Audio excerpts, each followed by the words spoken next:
नमस्कार प्रिय दर्शक बंधुगण, आपण मानंकु समस्तंकु ज्योतिष दर्पणर आज विशेष ज्योतिषीय कार्यक्रम में पुणी थे हार्दिक स्वागत करुछि।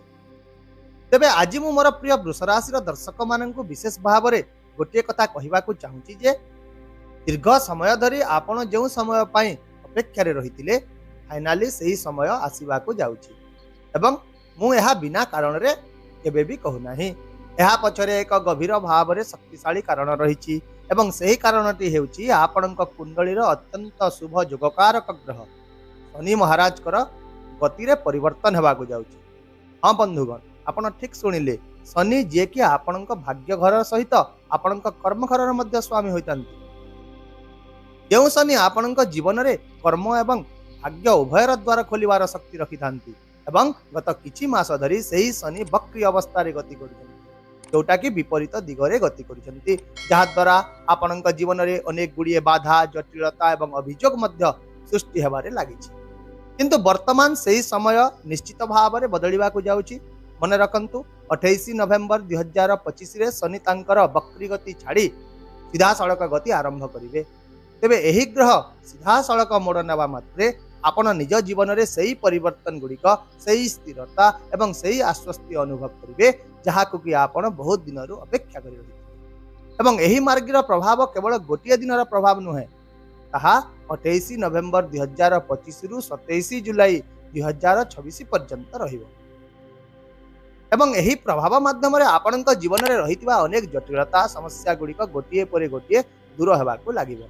यह सहित आपणक जीवन रे जहाँ भी अभियोग रहितिला, आपणकर भाग्य विरुद्ध रे जहाँ भी असंतोष रहितिला, आपण जे कोनोसी अपूर्णता अनुभव करुथिले, से सबु शनि आशीर्वाद जगो एही समय मध्य शेष हेउथवार मध्य निश्चित भाव में देखा जिवो। तबे वर्तमान आसंतु जानिबा जे 28 नवेम्बर रे शनि मार्गी हेबा मात्रे आपणक जीवन रे केउ सबु बड़ परिवर्तन गुड़िक देखा जिबा आरंभ करिवो। प्रथम रे शनिंकर स्थिति विचार करिबा। शनि वर्तमान आपणकर एकादश घरे गोचर करुछन एवं मन रखंतु शनि आपणकर भाग्यश एवं आपणकर कर्मेश उभय होइथान।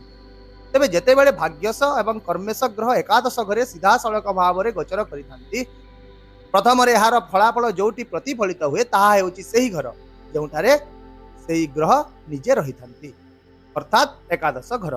किंतु एही एकादश घर कोन होइथाय ताहा मध्य जानिबा आपणक पई निहाती जरूरी।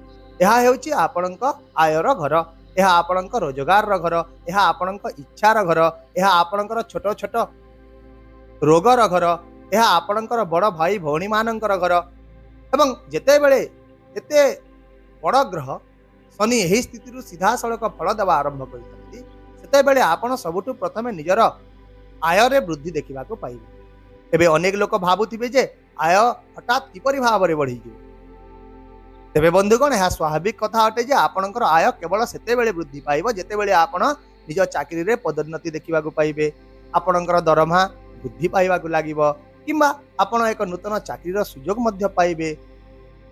एवं शनि महाराज एठारे आपणक पई ठीक एही परि जोग गुड़िक सृष्टि करिबाकू जाउछन्ति। एही समय रे आपणक पई पदोन्नतिर सुजोग खुली जिवो, आपणकर दरमा वृद्धि पाइबो, आपण अधिक दरमा किंबा एक बड़ पदवी सहित एक नूतन चाकरी मध्य पाई पारंती। केवल यही गोटे दिगरे नुहे, बरं आपण को आउ गोटे दिगरे मध्य सुजोग मिलिबो, जहाँकि आपण आयर उत्स वृद्धि पाइबे। जेपरिक आपण वर्तमान धरि नियंतु जॉब करूछन्ति, ता सहित आपण एक साइड व्यवसाय आरंभ करि पारंती, किछि छोट छोट एक्स्ट्रा काम करिवे किंबा एक पार्ट टाइम काम मध्य आरंभ करिवे।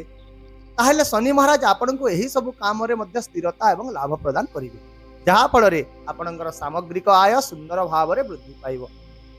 सेहीपरि जदि आपण व्यवसाय करूछन्ति, तेबे शनिक मार्गी गति निश्चित भाव में व्यवसाय रे विस्तार वृद्धि एवं आर्थिक प्रवाह को सुदृढ़ करबाकू जाउछि। एही समय रे शनि आपणकर इच्छा गुड़िक पूरण करिवार दायित्व मध्य निजे नेबे। यह सहित एही समय मध्य आपणक उपरे निज बड़ भाई भौणी मानकर समर्थन वृद्धि पाइबो। किछि समय धरि आपणक हैरान करुवा छोट मोट स्वास्थ्य समस्या गुड़िक, जेपरिक सामान्य ज्वर है, दुर्बलता है, शरीर जंत्रणा है, ये सब मध्य शनिंकर एही मार्गी गति सहित समाधान हेबा आरंभ हेबो।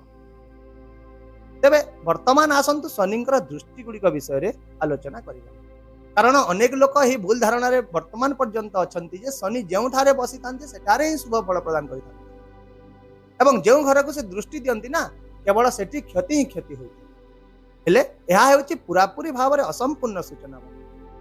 प्रकृत ज्योतिष शास्त्र ठीक यार विपरीत काम करे, जहाँकि आपण कुंडली सबुठारु योगकारक ग्रह जी कि निजे ही कर्म भाग्यर कर्ता एवं से न्याय को प्रतिनिधित्व करथांती। से जदि निज दृष्टि माध्यम अशुभ फल आपन को प्रदान करिवे तेबे आपन को किए अबा शुभ फल प्रदान करिवो। तेणु यही प्रश्न से भूल तथ्य विस्तार करथवा लोक माननकु थरे पचारन, सेमानक पाखरे आपण कोनोसी उत्तर पाइबे नाही। ताहले शनिंकर एठारे भल भाव में बुझंतु, शनिंकर तीनोटी दृष्टि रही है, तृतीय सप्तम एवं दशम दृष्टि एवं वृष राशि ये तीनोटी दृष्टि को एक विशेष आशीर्वाद मन करा जाए। प्रथमे आसंतु तृतीय दृष्टि विषय रे जानिबा। शनिंकर एही दृष्टि आपण कुंडलीर लग्न भाव में पड़िबो। लग्न कण? लग्न आपणकर समग्र व्यक्तित्व को प्रतिनिधित्व करे। आपणकर आचरण, आपणकर चरित्र, आपणकर व्यवहार, आपणकर चिंताधारा, आपणकर निष्पत्ति नबार क्षमता, ये सबु जिनिस लग्न रे ही प्रतिफलित होता है। एवं जेते बेले शनि लग्न को देखि थांती जणे व्यक्तिर जीवन न्याय, विवेचना, स्थिरता एवं दृढ़ निष्पत्ति नबारे परिपूर्ण होता है। सेतिपाई तो आपण देखिबे जे नवेम्बर 28 पर आपण बहुत स्पष्टतार सहित निष्पत्ति गुड़िक नेबे। आपणक चिंताधारा रे एक नूतन गंभीरता देखा देबो एवं सबुठारु गुरुत्वपूर्ण कथा हेउची आपणक भितरे न्याय एवं निरपेक्षतार भावना उदीयमान। जहाँ भूल ताको भूल कहिबे, जहाँ सत्य ताहा सत्य कहिबे, सेटा परिवार लोक मध्य होइथा। किंतु एहा सहित शनिंकर आ गोटे प्रभाव मध्य रही थाए, सेटा हला ही तृतीय दृष्टि जणे व्यक्तिक भितरे टिके आलस्य सृष्टि करिଥାଏ। यार अर्थ हेउची एही समय मध्य रे आपण टिके आलस्यर वशवर्ती होई पारन। धरिनियंतु आपण को आज गोटे काम करिवार अछि, किंतु आपण मने मने भाबिबे जे हां एटा गोटे तो छोट काम, मु काली करि देबी बा मु परे करिबी, एटा कोन बेसी समय नेब कि करिदेबी, एवं सही कार्य धीरे धीरे स्थगित हो जिवो। तेणु यही समय मध्य आपण श्रृंखला बजाय रख। एबे जानिबा शनिंकर सप्तम दृष्टि विषय रे। यही दृष्टि आपणकर पंचम घरे पड़वा को जाउछि। पंचम घर जहाँकि अप्रत्याशित लाभर स्थान होता है, ता सहित यह आपणकर बुद्धिर स्थान होता है, यह शिक्षार स्थान होता है, पेटर स्थान होता है, आउ मध्य संतान मानकर स्थान होता है एवं यह प्रेमर स्थान मध्य होता है। तेणु जेते बेले शनि पंचम घर को देखि थांती सेते बेले अतीतर समस्त अप्रत्याशित क्षति गुड़िक शेष हो जिवो। प्रतियोगितामूलक परीक्षा रे छात्र छात्री माने सफलतार संभावना देखा पाइबे। संतान सहित जड़ित यदि आपणकर कौनसी चिंता रही तेबे ताहा दूर हेबो। एहा छड़ा विशेष भाव में जो माने संतान जन्म हेबारे विलंबर सम्मुखीन होती सेही दंपति माने मध्य एही समय रे संतान प्राप्ति पाए आशीर्वाद पाइबे। सेहीपरि एबे आसंतु शनिंकर दशम दृष्टि विषय रे कथा हेबा, जहाँकि तांकर तृतीय 3 नंबर दृष्टि होता है। दशम दृष्टि से जोठारे रहंती सेठारु दशम घर को देखि थांती, जहाँकि आपणक कुंडलीर अष्टम घरे रहिबो। अष्टम घर हेउची जीवनर संघर्ष, चाप एवं लुक्कायित समस्यार घर होता है। आहरी मध्य यह रहस्यमय घर होता है। तेणु जेते बेले भाग्य एवं कर्मर कर्ता शनि यही स्थान को देखिए सेते बेले आपणकर संघर्ष कमिबा आरंभ हो जिवो। चाप एवं अवसाद शेष हो जिवो। विफलता जो सृष्टि होता मानसिक चाप मध्य कमी जिवो। जदि ससुर घर सहित जड़ित कौन उत्तेजना रही तेज ताहा मध्य शेष होगा परि मने हेबो। तेणु यही दृष्टि आपणक जीवनर संघर्ष को शक्ति रे एवं मानसिक चाप को आत्मविश्वास रे परिणत करने को जाउछि। तेबे एही परि भाव रे एही स्थिति रे शनि महाराज वृष राशि रे जन्म होइतवा लोकंको उत्तम फलाफल देवा को जाउछन। तथापि वर्तमान सबुठार गुरुत्वपूर्ण प्रश्न हेउछि जे कोन समस्त वृष राशि रे लोक माने समान भाव रे एही फलाफल गुडी को देखिबा को पाइबे। तेबे मु कहिबि कि ना, कारण शास्त्र कहूछि जे कोनोसी ग्रहर फलाफल आपणक जन्म कुंडली रे तांकर प्रकृत स्थिति उपरे निर्भर करिथाए। तेणु जदि शनि महाराज आपणक कुंडली रे लग्न षष्ठ, अष्टम किंबा द्वादश घरे रहिचंती किंबा जहांक वृष लग्न एवं तांकर शनि मेषर सबुठारु निम्न स्थान रे अछंती अर्थात 1 नंबर घरे, तेबे शनि आपणको केबे भी सर्वोत्तम फलाफल देई पारिबे नाही। यह निश्चित अटे, दृढ़ अटे। आपण जेते पूजा करंतु ना कहीं जहा करंतु ना कहीं जदि शनि सठिक घरे नथिबे तेबे आपण इच्छित फलाफल केबे भी पाइबे नाही। किंतु जदि शनि यही स्थिति गुड़िक व्यतीत अन्य जेकोसी घरे अछंती, शुभ स्थान रे अछंती, शुभ डिग्री अनुसार अछंती एवं शुभ दृष्टि अधीन रे मध्य अछंती, तेबे शनि आपनको मु एठारे वर्णना करिदिबा सर्वोत्तम फलाफल गुड़िक निश्चित भाव में प्रदान कर। वर्तमान आसंतु किछि विशेष प्रतिकार विषय रे जानि। आपण एही समय प्रतिदिन ओम सं शनिश्चराय नमः गोटिए माला जप करंतु, ता सहित शनि चालीसा पाठ करंतु। किंबा सुनंतु मध्य जदि शनि आपणक कुंडली रे एक भल घरे अछंती तेबे शनिवार दिन नील किंबा कला रंगर पोशाक पिंधंतु, जहाँ आपणक पई अत्यंत शुभ रहिबो। किंतु जदि शनि षष्ठ अष्टम किंबा द्वादश घरे अछंती किंबा दुर्बल स्थिति रे अछंती तेबे आपण नीलम पिंधिबा परिहार करंतु।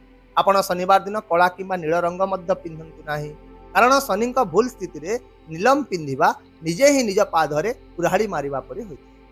आशा करुछि मो द्वारा प्रदान करा जेतिबा हे विस्तृत सूचना निश्चित भाव में आपणक जीवन में स्पष्टता दिग्दर्शन एवं नूतन आशा आनीदेव। जदि भिडियोटी भल लगिला तेबे आपण निजर गोटे प्रेमपूर्ण लाइक और कमेंट दियंतु, एवं जदि आपण चैनल को नुआ ही देखुचंती किंबा ए पर्यंत चैनल को सब्सक्राइब करि नाहंती तेबे दया करी सब्सक्राइब मध्य करि दियंतु। ताहेले आसंता काली पुणी देखा हेबा आउ एक नूतन सूचना वीडियो सहित। से पर्यंत विदाय दियंतु। नमस्कार। जय जगन्नाथ।